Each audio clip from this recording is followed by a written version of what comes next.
Assalamualaikum warahmatullahi wabarakatuh.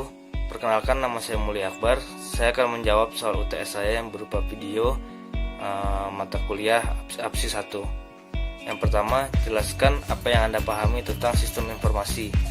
Sistem informasi adalah gabungan yang terorganisasi dari manusia, perangkat lunak, perangkat keras, jaringan komunikasi, dan sumber data dalam mengumpulkan, mengubah, dan menyebarkan informasi dalam organisasi. Yang kedua, analisis perancangan sistem.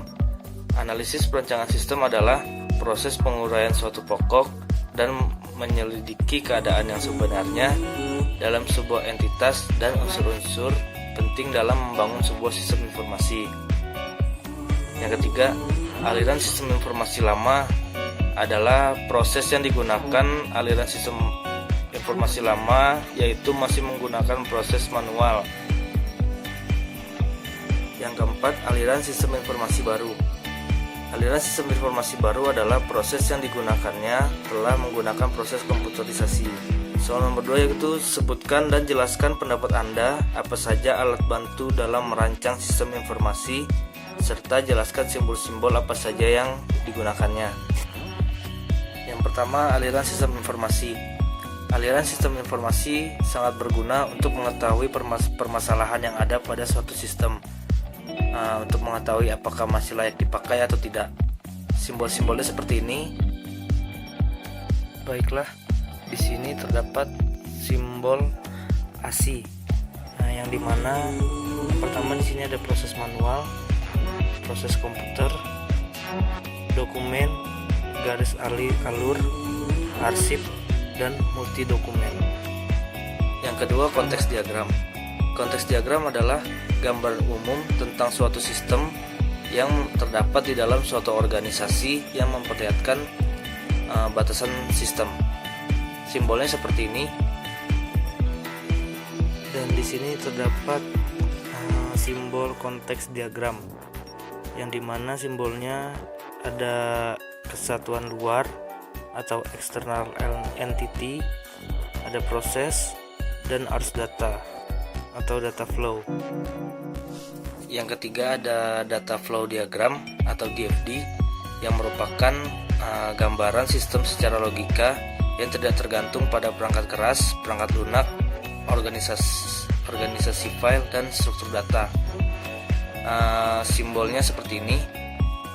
Dan di sini terdapat simbol data flow diagram, yang dimana terdapat proses, entitas eksternal, penyimpanan, dan aliran. Lanjut soal nomor 3. Jelaskan bagaimana langkah-langkah yang dilakukan seorang analis untuk merancang sebuah sistem informasi. Yang pertama adalah perencanaan, yaitu membuat semua rencana yang berkaitan dengan proyek sistem informasi. Yang kedua adalah analisa. Setelah melakukan perencanaan, langkah selanjutnya adalah analisa, yaitu menganalisa workflow sistem informasi yang sedang berjalan, apakah workflow tersebut sudah efisien dan sesuai standar tertentu. Yang ketiga ada desain. Desain adalah langkah yang sangat penting karena langkah ini menentukan fondasi sistem informasi.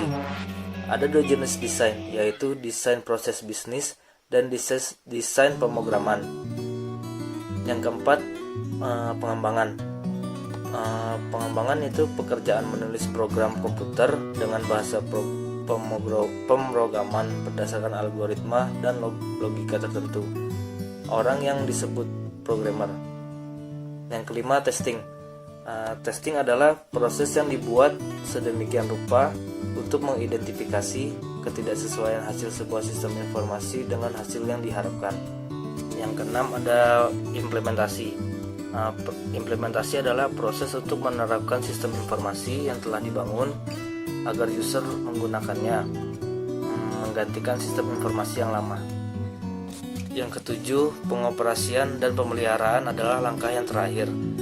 Selama sistem informasi beroperasi, terdapat beberapa pekerjaan rutin yang perlu dilakukan terhadap sistem informasi, yaitu yang pertama sistem maintenance, kedua backup atau recovery,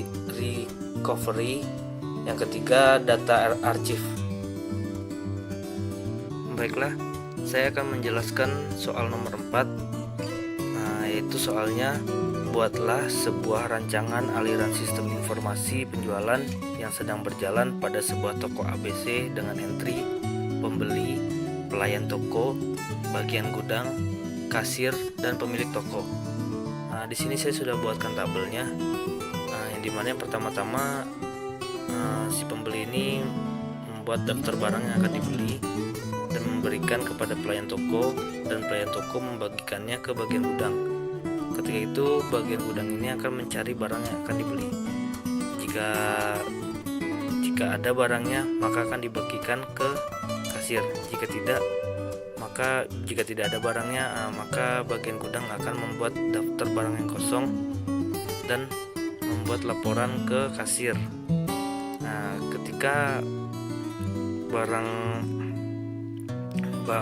Ketika kasir sudah membuat laporan barang yang kosong yang akan dibeli, maka kasir akan membuat laporan ke pemilik toko. Jika barangnya ada, maka kasir akan menginput data transaksi dan cetak faktur. Dan cetak faktur itu akan diberikan kepada pembeli, dan pembeli akan menandatangani faktur penjualan. Dan sesudah menandatangani faktur penjualan, maka akan diberikan lagi kepada kasir, dan kasir akan membuat laporan dan kasir akan membuat laporan penjualan. Dan seketika itu kasir akan membuat laporan penjualan per hari, laporan penjualan per bulan, dan laporan penjualan per tahun yang akan dibagikan ke si pemilik toko. Terima kasih.